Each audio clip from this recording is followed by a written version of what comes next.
अस्सलाम वालेकुम स्टूडेंट्स। आज हम चैप्टर 16 की प्रॉब्लम नंबर 5 देखेंगे। ठीक है, प्रॉब्लम 5 में एक कंपनी दी गई है जिसके पास करंटली 1 लाख कॉमन स्टॉक्स हैं। ठीक है, शेयर्स हैं और एक शेयर की प्राइस जो है वो $60 है और इसके साथ साथ उसके पास 2 मिलियन के बॉन्ड्स भी मौजूद हैं जिनके ऊपर वो 6% इंटरेस्ट पे कर रही है। ठीक है, अभी कंपनी सोच रही है कि वो अपनी कैपिटल को 3 मिलियन इंक्रीज़ करे और इंक्रीज़ के उसके पास फिर डिफरेंट ऑप्शन है। ऑप्शन 1 उसके पास ये है कि वो $60 की प्राइस से सारे कॉमन स्टॉक्स इशू कर दे।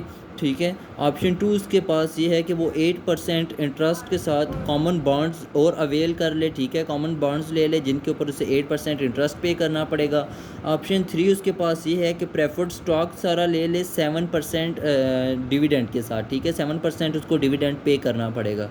और ऑप्शन 4 उसके पास है कि हाफ़ कॉमन स्टॉक ले ले 60 प्राइस पे और हाफ़ जो है वो बॉन्ड्स ले ले 8% पे। ठीक है, तो ए जो इसका पार्ट है उसमें इसने पूछा है कि EBIT लेवल ऑफ 1 मिलियन उसके पास है। ठीक है, मतलब इन प्लान से वो 1 मिलियन का प्रॉफिट कमाएगा और after earning per share of each level assume tax rate is 50%। ठीक है, तो इसमें हमने फाइंड जो है वो calculate earning per share find करनी है। ठीक है, तो ये जो है उसी तरह से सॉल्व होगा जिस तरह हमने प्रीवियस क्वेश्चन सॉल्व किया था टेबल से।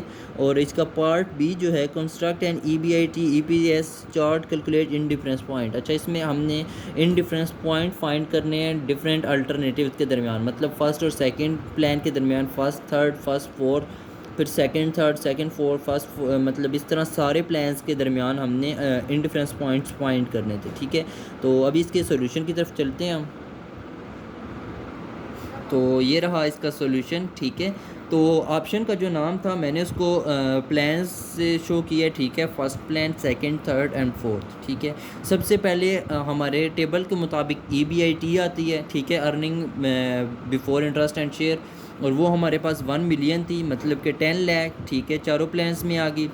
देन उसके बाद आता है हमारे पास इंटरेस्ट। ठीक है, अब जब इंटरेस्ट की बात की जाए तो कंपनी के पास दो तरह के कैपिटल्स हैं। एक उसका ओल्ड कैपिटल है जो उसके पास अभी मौजूद है, और एक उसके पास कैपिटल है जो उसकी मतलब जिसके बारे में वो प्लान्स बना रहा है। ठीक है, तो यहाँ पे जब हम माइनस करते हैं तो हम माइनस ऑल एक्सपेंसेस करते हैं। तो इंटरेस्ट में पहले ओल्ड इंटरेस्ट लिखेंगे। ठीक है, जो कि कंपनी ने 2 मिलियन इंटरेस्ट रखा हुआ है जिसके ऊपर वो 6% इंटरेस्ट दे रही है।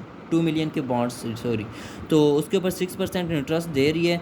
ठीक है, वो करंटली तमाम दे रही है, तो मतलब सब प्लान्स में वो आ जाएगा। ठीक है, तो 1,20,000 सारे प्लान्स में आ गया ओल्ड इंटरेस्ट के नाम से। ठीक है, अब न्यू इंटरेस्ट जो एक्सपेंशन के ऊपर वो सोच रही है कि इंटरेस्ट देना है। ठीक है, उसमें से जो ऑप्शन 1 था उसमें वो कह रहा था कि टोटल जो कॉमन स्टॉक लेंगे हम, तो टोटल कॉमन स्टॉक में तो हमें फिर इंटरेस्ट नहीं पे करना पड़ता, तो यहाँ पे नहीं आएगा। सेकंड प्लान में वो कह रहा था कि हम 3 मिलियन के बॉन्ड्स अवेल कर लें और 8% इंटरेस्ट दें। ठीक है, तो 8% इंटरेस्ट अगर 3 मिलियन पे हम निकालें तो वो 2,40,000 अमाउंट बनती है अकॉर्डिंग टू प्लान 2। ठीक है, तो न्यू इंटरेस्ट के मुताबिक प्लान 2 के नीचे हम ये अमाउंट पुट कर देंगे।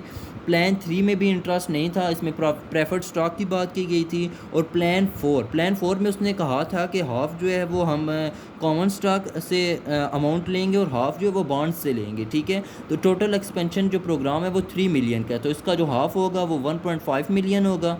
1.5 मिलियन का अगेन जो है वो 8% निकालेंगे जो कि प्लान 4 के मुताबिक इंटरेस्ट हमें पे करना पड़ेगा। तो 1.5 मिलियन का जब 8% निकालेंगे तो वो हमारे पास आ जाएगा 1,20,000। ठीक है, फिर नेक्स्ट स्टेप हम यही करते हैं कि EBIT में से इंटरेस्ट को माइनस कर देते हैं। ठीक है, तो जब माइनस करेंगे 10 लाख से 1,20,000 तो 1,80,000 आ जाएगा। इसी तरह इसमें से ये दोनों चीज़ें माइनस करेंगे तो 6,40,000 और 8,80,000 और 760 ये अमाउंट्स आ गई अकॉर्डिंग टू 4 प्लान्स हमारे पास अर्निंग बिफोर टैक्स। ठीक है, तो मतलब इंटरेस्ट हम माइनस कर चुके हैं।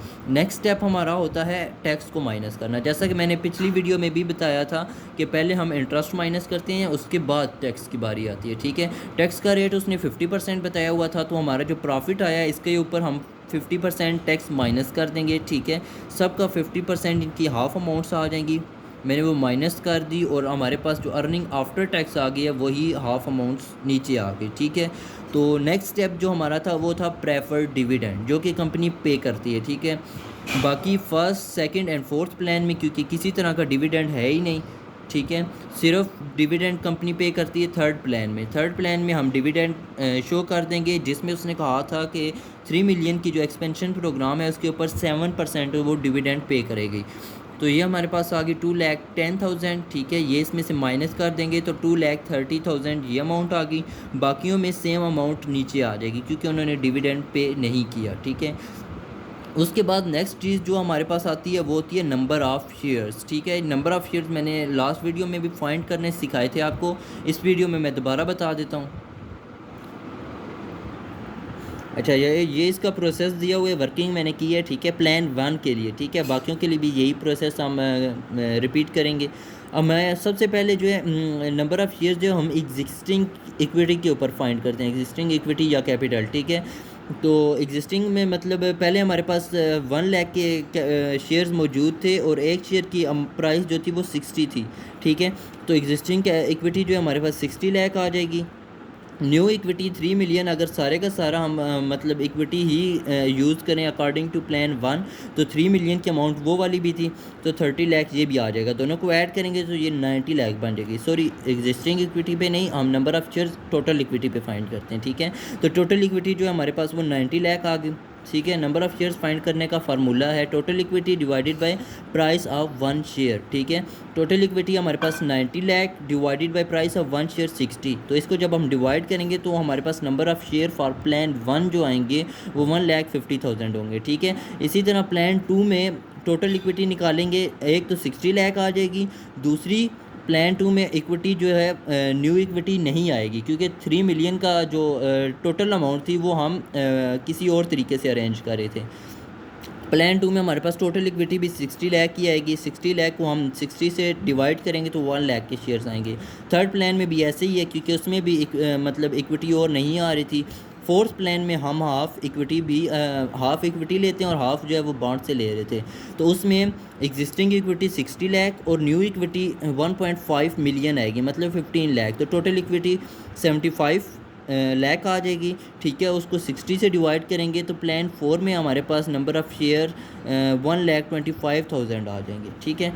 अब हम अपने फॉर्मेट की तरफ चलते हैं, ठीक है। यहाँ पे मैंने टोटल नंबर ऑफ़ शेयर्स सब के लिख दिए हैं, 1,50,000, 1 लाख, 1 लाख एंड 1,25,000, ठीक है। अब नंबर ऑफ़ शेयर्स हम फाइंड कर चुके हैं। इसके बाद बारी आती है हमारी फाइनल रिज़ल्ट की जो हमें चाहिए होता है, EPS, ठीक है, earning per share. Earning per share के लिए हम क्या करते हैं कि ये जो अमाउंट हमारे पास आई होती है इसको हम डिवाइड करते हैं नंबर ऑफ़ शेयर्स के पास, ठीक है। ये प्रॉफिट आफ्टर ऑल एक्सपेंसेस है, ठीक है। तो इसको हम डिवाइड करते हैं नंबर ऑफ़ शेयर्स के साथ। इसी तरह 4,40,000 डिवाइडेड बाय 150,000 किया है तो हमारे पास आ गया 2.93, ठीक है। इसी तरह सबको हमने डिवाइड किया है तो अर्निंग पर शेयर्स हमारे पास तमाम प्लान्स की आ गई है। ये हो गया हमारा पार्ट ए। नेक्स्ट हम चलते हैं पार्ट बी की तरफ। अच्छा, पार्ट बी के मुताबिक हमने इंडिफरेंस पॉइंट निकालना था, ठीक है। मैंने प्लान 1 और 2 के दरमियान निकाला हुआ है। सबसे पहले मैंने फार्मूला लिख लिया, ठीक है। फार्मूला मैंने आपको लास्ट वीडियो में भी समझाया था, ठीक है। तो उसमें फिर आगे मैंने चीज़ें पुट की हैं, ठीक है। फर्स्ट प्लान में हमारे पास जो इंटरेस्ट था वो जो ओल्ड इंटरेस्ट था सिर्फ वही था 1,20,000, वो मैंने अमाउंट यहाँ पे आई की जगह पुट कर दी। टी हमारे पास 50% था तो 0.5। डिविडेंड हम पे नहीं कर रहे थे तो यहाँ पे 0 आ गया divided by number of shares. Second plan में हमारे पास जो टोटल इंटरेस्ट आया था वो 3,60,000 था। 1,20,000 ओल्ड और 2,40,000 न्यू, दोनों को ऐड कर देंगे। टोटल इंटरेस्ट हमने पे किया था 3,60,000, ठीक है।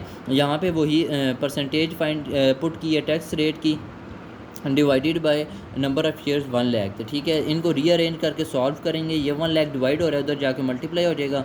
ये 1,50,000 इधर आके मल्टीप्लाई हो जाएगा, ठीक है, जैसा कि मैंने यहाँ पे लिखा हुआ है। इन दोनों को आपस में मल्टीप्लाई करने के बाद इनके साथ अंदर मल्टीप्लाई कर देंगे और अमाउंट कुछ इस तरह से हो जाएंगी, ठीक है। और आखिर में EBIT अकॉर्डिंग टू फर्स्ट और second plan in difference point जो है वो हमारे पास 8,40,000 आंसर आ गया। इसके साथ साथ आपने फर्स्ट और third, first fourth, second third, second fourth और थर्ड एंड फोर्थ के भी इंडिफरेंस पॉइंट सेम प्रोसेस से फाइंड करने हैं, ठीक है।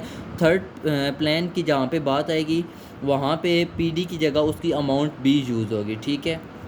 अगर आपको समझ नहीं आई और कोई कन्फ्यूजन है तो आप कमेंट कर सकते हैं। उम्मीद है आपको समझ आ गई होगी। चैनल को सब्सक्राइब करना और वीडियो को लाइक करना मत भूलिएगा। अल्लाह हाफिज़।